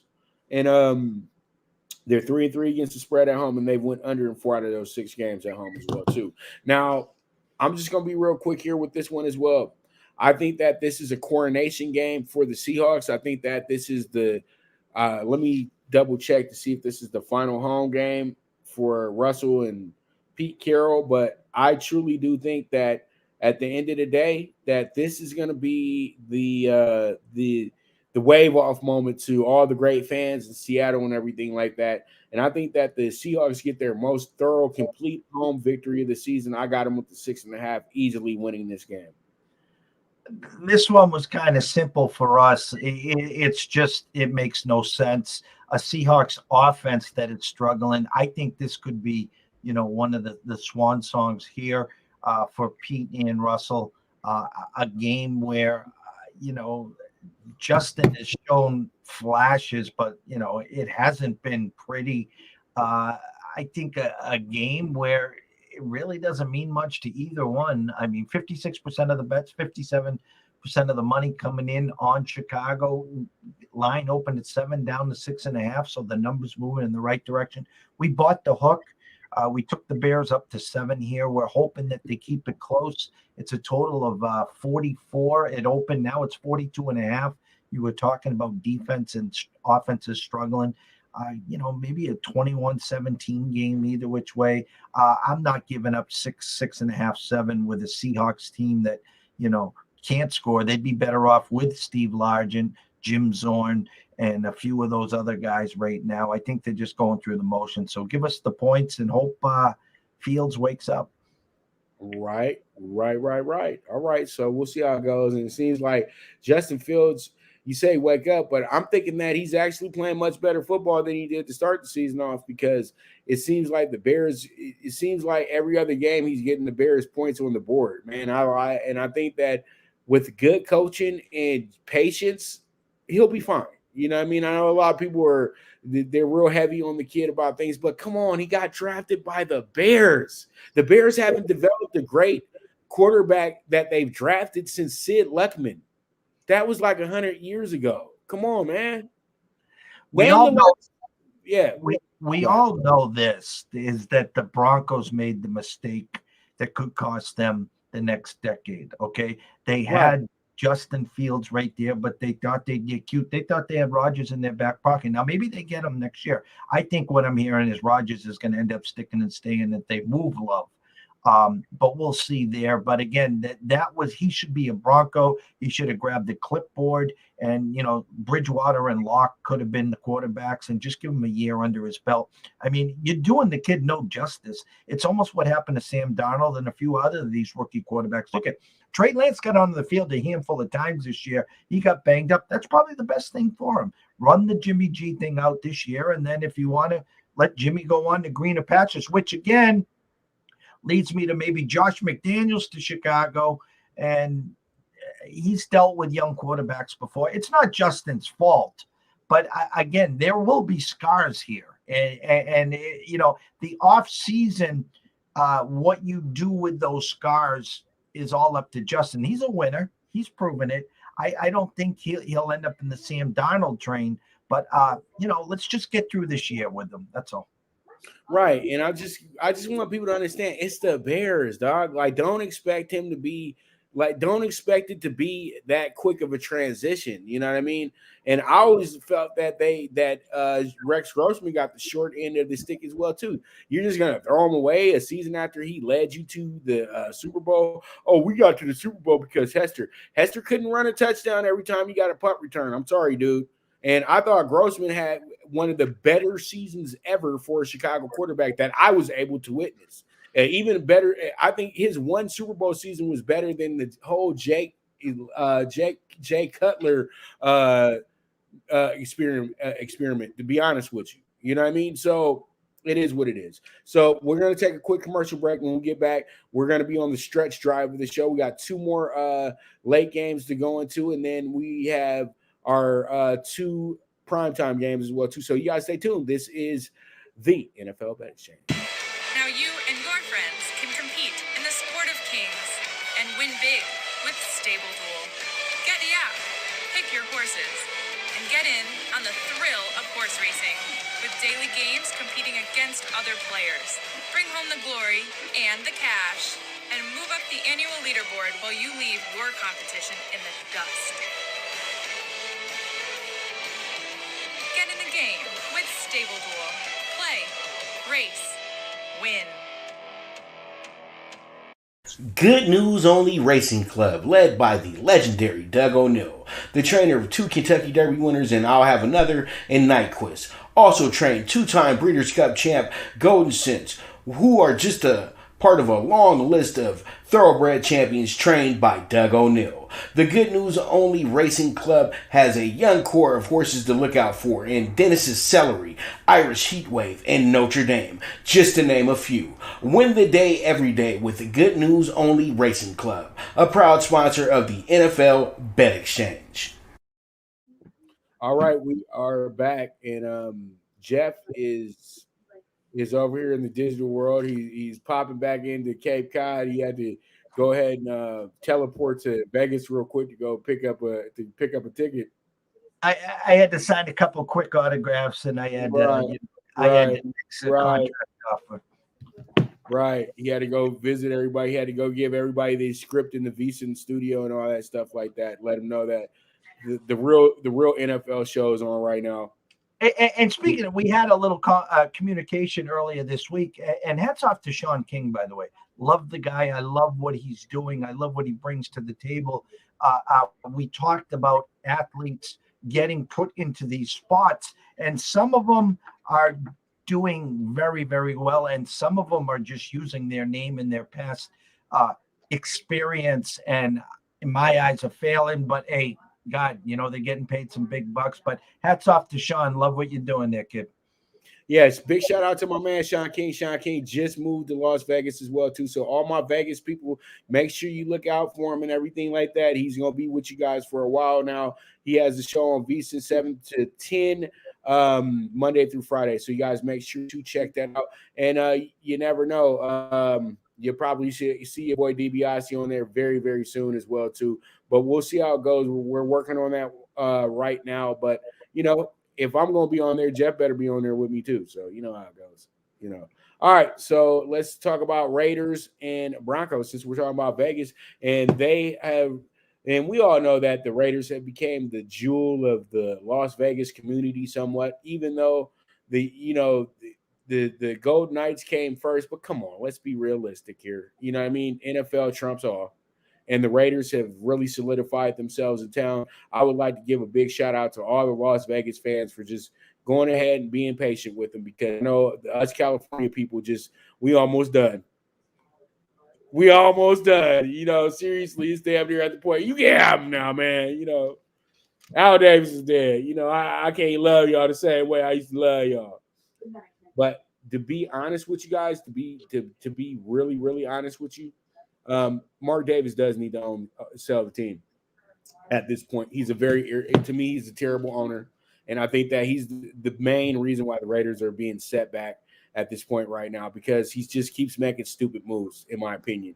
I don't ever think he should have brought back John Gruden, even though it was a great PR move and made the Raiders look kind of cool for a while. I think you should never fire Jack Del Rio. I don't think that you should ever fire Reggie McKenzie, because these guys supplied a guy who's going to be a Hall of Famer, regardless of how anybody feels, Khalil Mack. Also, Derek Carr is a possible Hall of Famer if his career keeps going the way that it's going right now, if he keeps having 4,000-yard seasons. And also, Amari Cooper as well, too, who's probably going to be in the Hall of Fame when it's all said and done as well, too. So that's three of them right there. So you had your own version of the triplets, and you let John Gruden talk you out of it. Yeah, you can't own the team, bro. You go on. I think you're better off just owning the aces, and that's my Raider rant right there for you guys right there. Raider Nation, I don't care if you like it or not, the owner got to go. It's that simple. It don't matter that he's Al Davis' son. He ain't Al Davis, okay? It's that simple. And I say this because I hear others in the fan base and people are starting to just be, hey, I'm done with the Raiders, because they know that the future's not looking good. And the pup even agrees on this situation as well, too, because I bet she can't stand Mark Davis either. You know what I mean? Looking at that bowl cut every Sunday. All right, so we got 7-7 against the spread. Jeff, what you want to say before I get to these notes? Nah, I agree with everything that you're saying. And to this game, I'm telling you, we'll put the Raiders season in a nutshell. I mean, I'm not jumping your thunder here. The fact of the matter is, it's Drew Lock. There's no Bridgewater. There's zero excuses here for the Raiders. Both teams 7-7, win, and you're still in. But Vegas says not so fast here. I'm seeing an opening line of Denver -1, which means Vegas is making a stance on the Broncos. And DraftKings right now, it's a pick 'em everywhere else. I'll let you give you the rest of the notes, but there's no excuses for this game here. But go ahead, let's hear the notes. I was laughing because I know because I can see you with the screen over, and I said, Jeff, let me see what Jeff wants to say about this, because I hope he isn't going to defend Mark Davis, because there's nothing to defend. Hell no. There's nothing to defend. This team should have been sold the day Al died. I'm serious, and I know that Mrs. Davis was in the process of ready to do that, but Mark Davis, from the story I heard, literally broke down in tears and got on his knees and begged his mother to let him run the team. Hey, listen, when you're talking Raiders, I was talking to a few people on Twitter this week about the Raiders. The Raiders, Jim Plunkett, Ken Stabler, Marcus Allen, Cliff Branch, Ray Guy. Those were the Raiders. And I think of John Madden. And I have smiles. We used to, the Patriots, back when I really enjoyed the Patriots back then, with Steve Grogan and those guys. That's what those battles. This Raiders team, I don't know them. Hey, Derek Carr's a great story. Hunter Renfro's been great for my fantasy teams. But the move to Vegas and now this, we talk old NBA pops, and I like to bring in the old NFL when the Raiders were the Raiders. And that's what I remember about the Raiders. Right. So, man, it's going to be a process here in Vegas, and it's going to be, ask myself, how long will the people of Vegas who like the Raiders still be interested in that? You know what I mean? Because they got to win. That's the whole thing. And they keep thinking that it's going to just be okay to be 5-12. No, they're going to have to win. Oakland put up with it because they love the Raiders like a family member, but you're more like a just traction at the moment. You have to become you're not a family member yet. You know what I mean? Now, the Gold Knights, they're a family member for sure. You know what I mean? Because they came in and they just like Vegas. You know what I mean? Brand new kid on the block, and we're going to make an impact the first year we're here. So they're Vegas and through and through all day. But, the Raiders have claims in Oakland, claims in Los Angeles, and and now Las Vegas. So, hey, they got 3 different cities that are banking in on them, and it is what it is. And I know everybody, I got 2 teams, but we know who runs LA at the end of the day, dude. Come on. All right, so the Broncos 7-7 against the spread. They have went under in 11 out of their 14 games. They're actually 3-6 against the spread, and they've actually went 1-6 since starting. They've actually went. Man, it is really, really bad. But against the AFC, they are 1-6 since starting off their season. Yeah, they're pretty bad against the AFC this year, Jeff. And their 3 quality wins They're three wins that you question this year. I say, okay, their 2 quality wins this year came against Dallas and the Chargers, but 3 of their other wins this year out of the 7, 5 of their wins really, Lions, Jets, Giants. Who else? The Texans aren't in that group, but you get my point, right, Jeff? That all those 5 teams, other than the 2 that won, are terrible. You know what I mean?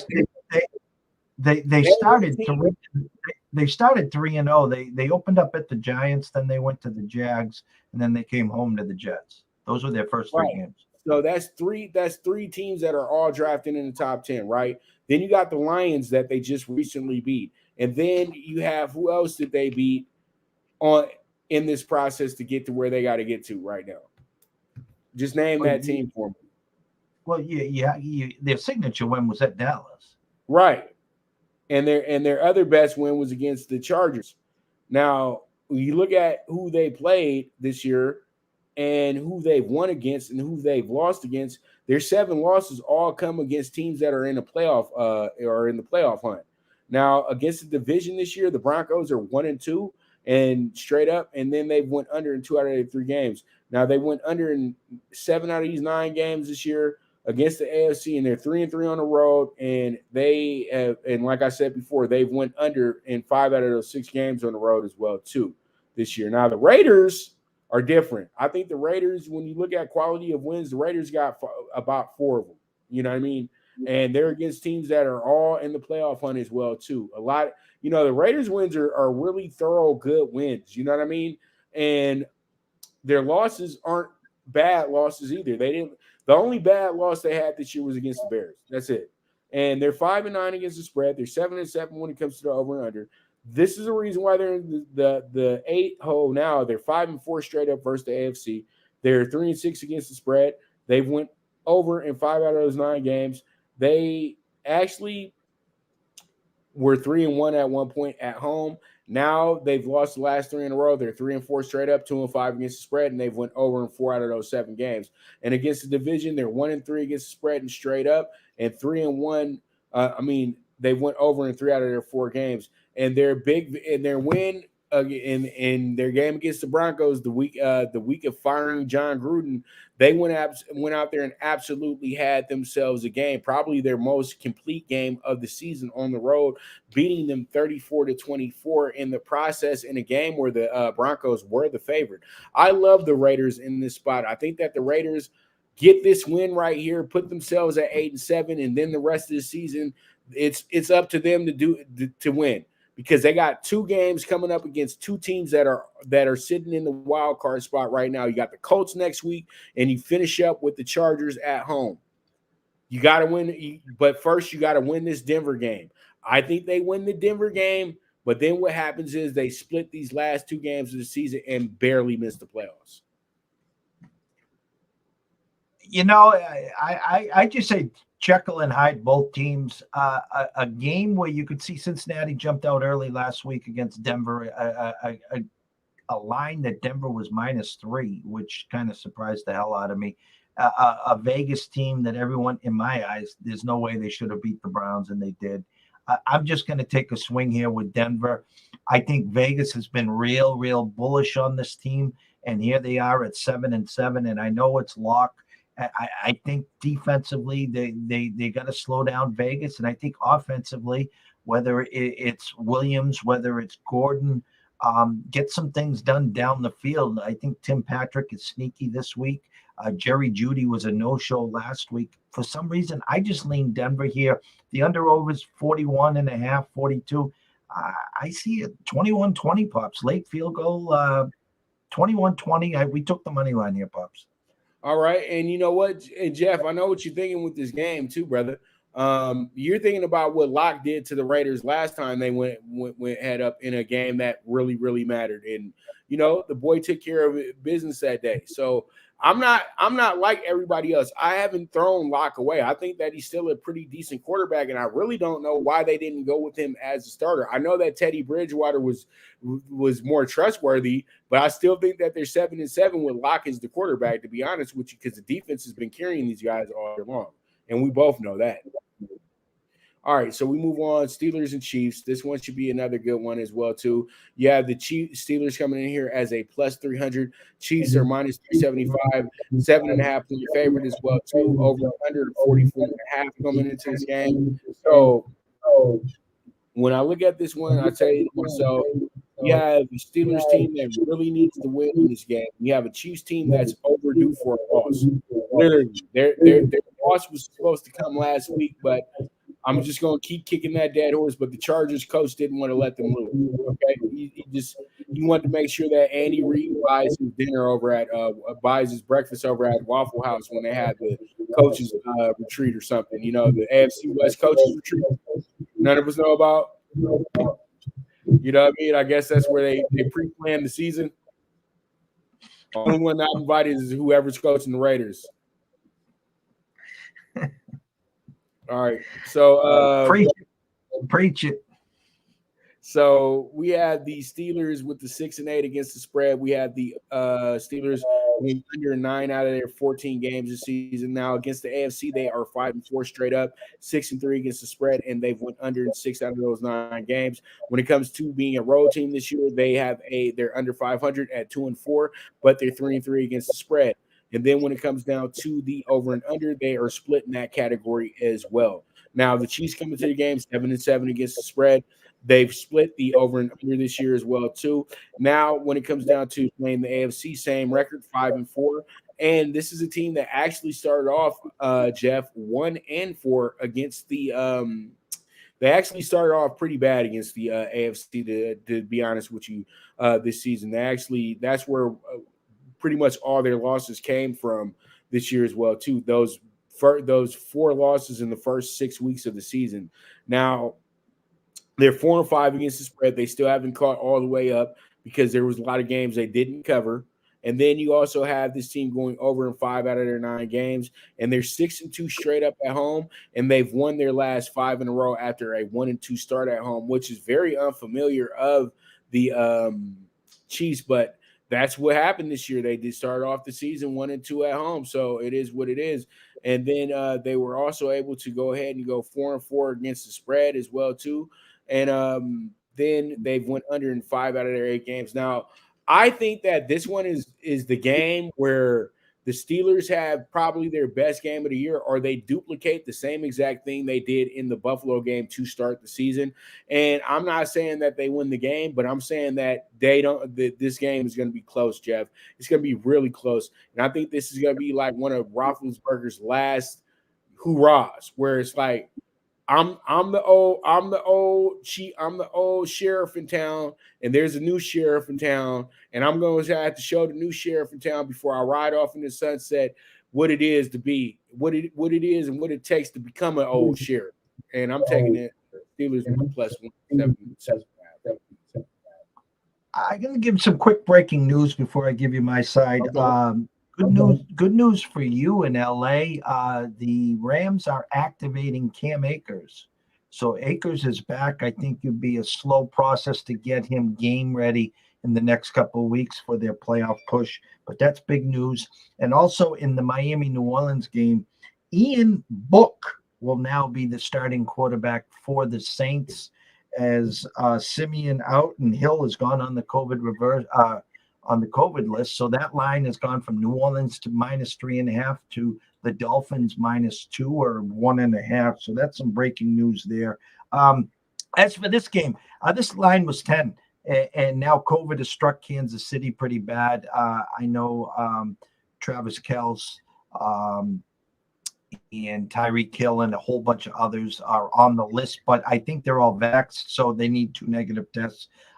As we were talking earlier today, that line went to 8.5 at circa, so maybe someone is moving in the positive direction. Listen, earlier in the year, we were getting crushed with the Chiefs. Now they're on a roll. Big Ben can't get out of his own way. I do think they're sneaky here. I do, but I just think that the Chiefs defensively has stepped it up a notch. And that trade by the Steelers to the Chiefs really jump-started this defense, and I expect big game from him as well. Took the Chiefs, bought the hook down to 7. Listen, the Chiefs see the horizon. They see keep winning. You're the number 1 seed. It's going to be tough for someone to dethrone them. So we're riding Mahomes and the Chiefs. Bought the hook and -7 pops. Sounds good to me. All right, so there it is. There it is. Let's move forward because I got to move a little quickly. I got another show at 1 o'clock. So, I done went a little over, and I know Jeff is like, I'm giving you a little bit more extra time than I'm supposed to. But it's all good. I'll send you a bill, don't worry. We really supposed to just be here for an hour, but there we go. Sunday night football, Washington football team versus the Cowboys. We love this game. We absolutely do. This is one of the top 5 rivalries in the NFL, in my opinion, and it is not 4 or 5 either. Washington versus the Cowboys has always been a fun game to me, Jeff, and I love the fact that it's always somewhere in the beginning of the year and the end of the year as well too. They don't have them playing each other so close to each other, but this year was different.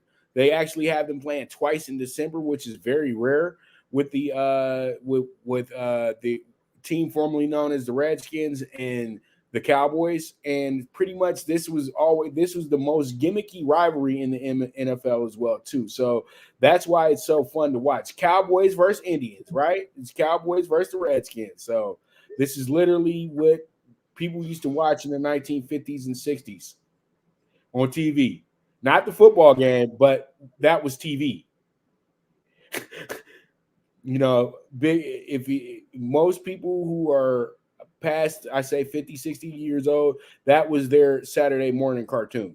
The good old Pony Express shows and stuff. All right. Cowboys won week 14, 27-20 in Washington. We all know Washington had a late little run there, but the Cowboys absolutely dominated that game. And that's when their defense arrived and said, hello, we are here. Don't worry, Dak. We got your back.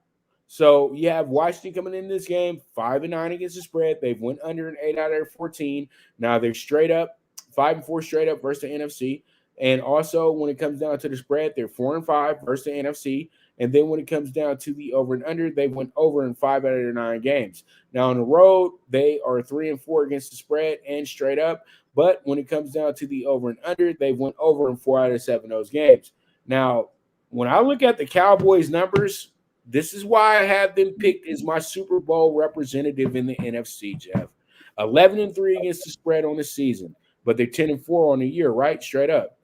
Then they went under in 8 out of their 14 games. Okay, and that's like literally like the last 5 out of 6. Those are all games have all went under because the defense has gotten healthy. But this is where I picked them to really run the table here in the playoffs, Jeff. They're 8-1 straight up versus the NFC. They're 9-0 against the spread. The only loss came to the Buccaneers, and we both know they were winning the game. Okay, so they went under 5 out of their 9 games here, okay? They're 4-2 straight up and against the spread at home, and they've went over in 4 out of 6 games here. I really, really like the Cowboys going into the game, but I know this is the Washington football team, and they absolutely hate the Cowboys. If anybody hates the Cowboys more than anybody else in the NFC East, it's these guys. And so I have to go ahead and take the rivalry calls for it. Washington, plus 10.5. Let's go. Yeah, this was kind of simple for us. I know that Dallas got steamed up to -6, 6.5 in Washington, and they ended up winning the game. But like you said, a late rally here. I think the points are at a premium. We bought the hook. We took Washington to +11. The under-over is at 47. So technically, if we can get this Washington team over 17, get them closer to 20 or 21, I think we got a great shot at covering there. I like this spot for Washington. I think they come in as spoilers. We have seen Dallas in this spot throw a clunker in here. It's the same number against Denver, and they got spanked. But I know Dallas is winning. And I need everyone to pump the brakes on this defense. Listen, I'm not disrespecting Diggs, but to him to lead the NFL with 9 or 10 picks, I think it's more because they're finding reasons to throw that way. I know when you're good and a cornerback and you're proven you're good, quarterbacks just don't throw you away. So great run. I think they're going to get exposed sooner or later. I'm not going to buy the Dallas train at this point. So give us Washington plus the 11. And I like this spot here for them. And I know what you're saying. I know what you're saying, Jeff, because you know what you think of when you see a guy getting picks like that, and then he's getting burnt up as well, too, at the same time. You think of Richard Sherman. Richard Sherman absolutely made a career on just getting interceptions. He's never been a great cover guy because he's a zone cornerback. He's not a real man-to-man cornerback, but he was a receiver in college. So when you're throwing the ball his way, a lot of times he's going to catch the ball. He's not a corner that's going to be Mr. Dropsies. So Travion Diggs is in the same boat as Richard Sherman. You know, you're not going out there and being Darrell Green. You know what I mean? We know that. You're not going out there being Aeneas Williams. You know what I mean? Where people were like, I'm not throwing over there at all. You know what I mean? I'm not doing it. I'm not going to do that to myself today. You know what I mean? And even, Eric Allen when he was a corner, and Rod Woodson as well, too. You know what I mean? I know as everybody goes, when you going to mention Deion, we all know Deion was there. Okay, guy, damn it.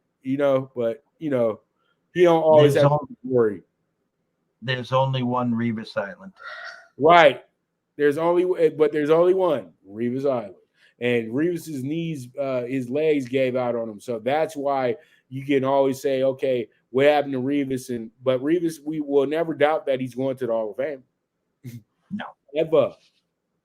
All right. But I think he did. I think going to Tampa Bay, getting traded there, probably was the thing that ended him, was because he got so about the money. And, a lot of times when you get so about the money, that's when teams are ready to roll on from you. All right, let's go ahead and get into Monday Night Football so we can wrap this thing up. We're almost pushing 2 hours right here. And I know a lot of people probably don't got that much time to be watching all this, but all good. This is what we do. We got ourselves a very good Monday Night Football game between these two teams. Now, you do have a Dolphins team that started the season 1-7. Everybody knows that, and they are 6-0 since that point. Now, they're 6-8 against the spread, and they've went over and under. They've went under in 9 out of their 14 games. Now, versus the NFC this year, they're 2-2 against the spread and straight up. They're 1-2 versus the NFC South. When it comes to the over, they went over in 3 out of their 4 games versus the NFC. And when it comes to the NFC South, they went over in every single game versus the NFC South this year in those 3 ball games. Now, when it comes down to the Saints, they're 6-8 against the spread. They are 5-9. They're 6-8 against the spread. They went under in 9 out of their 14 games. Very unfamiliar of a Saints team that had one of the top 5 offenses over the last, whole Breeze era. So pretty much you got a 2-2 straight up versus the AFC, a 3-1 against the spread versus the AFC, and they're 2-1 versus the AFC East. And then when it comes down to the over and under, they went under in 3 out of those 4 games, with all the games going under against the AFC East. And now when it comes down to being at home, they've struggled at home, Jeff. They are 2-4, losing the last 3 home games as well, too. And this is straight up as well and against the spread. And when it comes down to the over and under, they are split. Now, when I go into this game, I know that it's things have changed now, but I do have the Saints, and I do like the Saints in this game because I know that the Saints are a big game, and they got the better coach here. And they showed us last week that they just need a few points. The defense will take care of the rest. And I know for a fact they're going against a defense that is far less tougher than the Buccaneers. The Buccaneers have a Super Bowl offense. The Dolphins have been getting carried by a defense the whole time. And then last week when they had to play some offense, that it was able to happen because it was the Jets. But everybody else, they had to play these paced out, slow them down games. And I think that works right into the Saints' favor in this spot. And I'm not going to get off of him, Jeff. I like Ian Book starting the game on Monday because what is he? Notre Dame's all-time leading quarterback in every stat, I think. So pretty much I like the way that what we're going to here, and I like the Saints to win this game. And I'm glad Ian Book is starting because he gives me more confidence at this point than, say, Simeon. And I know Simeon's been in the league for a while, but he's a backup, and he's a good 2-3 game guy, and that's it. You know what I mean? But I like Ian Book going into this game, and I love that Monday night upset over in Noya on ESPN. I think it happens, Jeff, because they just have a better lane to the playoffs, and they're going to talk about that as well too. The Dolphins still have to do a lot of leg work to get to the playoffs, even though they're 7-7.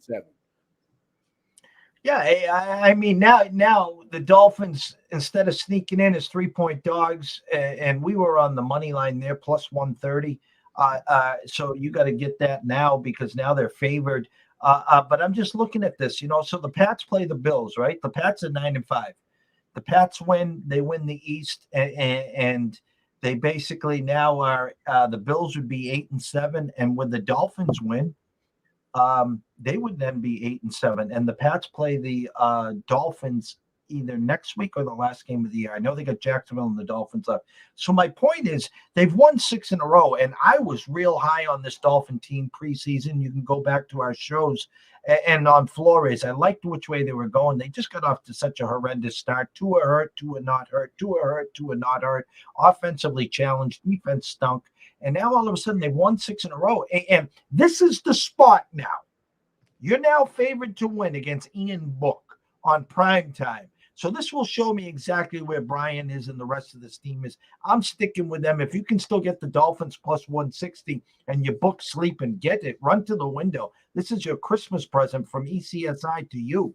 But like I said, we've seen them falter every time in this spot. So we'll see. I'm sticking with the Dolphins. I think they get to 8-7, Pops, and depends on who wins the Pats-Buffalo game. And it will really get tricky the last 2 weeks of the season in the AFC East. And this is why I tend to favor Buffalo to win the East, especially if they win Sunday, because the thing is, we both know the toughest game of the year for the Patriots, even if Miami went into the game 1-16. Oh, the Miami game for the Patriots is always the tough game. And they know, even when Brady was there, that he knew, oh, man, it's Miami this week. We better not make any mistakes, because if we leave the door open just a little bit, they will sneak through there. When it comes to these matchups between the Pats and the Dolphins, it's like the Dolphins are like those roaches that you got to clean house, but they're going to get up in there. You know what I mean? It don't matter. They're going to get up in there, and they're going to get messy. And that's why you want to make sure you beat the Bills Sunday if you're the Pats, right? But I just think that the way this thing's going to work out, it comes down to who got the best quarterback in the division, and that's who the Bills have. And I think that they'll figure out a way to get over Bill Vader, Darth Vader, aka Bill Belichick, and and then they'll figure out a way to go ahead and beat up on the Jets. I think they beat the Pats, they sheet themselves out. I don't see the Pats doing that. I think the Pats lose the next 2 out of 3 games, to be honest with you. And I think they do lose the game at the end of the year to Miami. See, the NFL is kind of funny because they used to – the Dolphins would get the advantage if you had to go to Miami in September, okay? And because of the heat. So they'd wear you down early and the Dolphins would win the game in September. Well, then they'd reciprocate and they'd send the warm weather team to Foxborough in December, and it was always the Pats mowing them down. Well, they flip-flopped it now. And Brady, I swear, he had a hidden crib. He might have had a side piece, something, because he never played well in South Beach in December. I don't know what it was. It didn't matter. Like you said, a couple of years ago, they had that kickoff return to win the game on a walk-off. It just doesn't matter. And even though the Pats play Jacksonville and Miami, those 2 games are not given.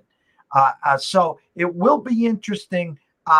Listen, I could see the Dolphins laying an egg here and the Saints winning and holding on hope. And then the Dolphins become the spoilers in the last 2 weeks because the pressure's off of them. All the pressure in the world's now on the Dolphins and Brian Flores. You've won 6 in a row. You got to a primetime game with a chance to go to 8-7, already knowing the results of the Pats and Buffalo game. No excuses. 0-0. This Dolphins team is supposed to go in there and win, but it's the NFL, so you're right. The Saints probably shut them out. All right. And there it is, man. What a great show today, man. I had a lot of fun doing this show today, man. And I know and for everybody who stuck with us throughout this whole time, I thank you very much, because you get some good information as well too. And it's not about us, it's about the numbers, and it's about cashing them tickets, at the end of the day. So you'll never see me and Jeff talking about we the greatest of or whatever. We just like winners. That's all. That's all we do is win.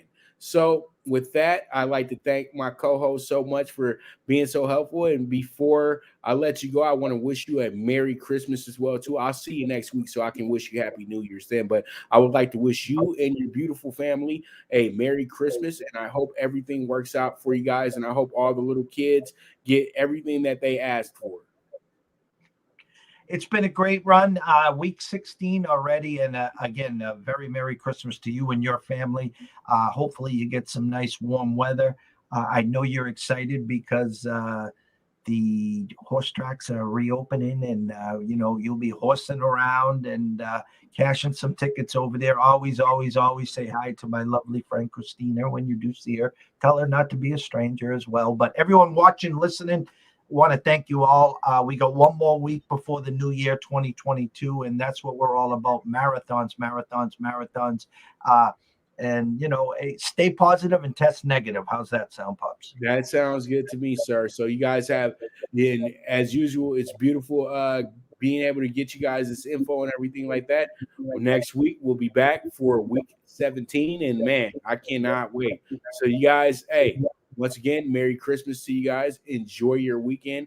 Enjoy your day. And also know that the Primetime Angles Live is coming up within the next hour as well, too. So don't miss out on that. So thank you guys very much. Have a beautiful day. This is the NFL Bet Exchange. I'm your host, Pop DiBiase, the Primetime Capper.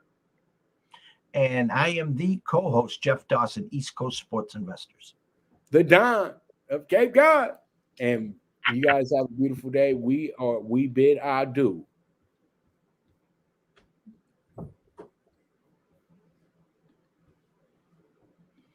Thank you for tuning in to the NFL Bet Exchange, where the sharpest bets are laid. This show was produced by the Prime Wave Media Group.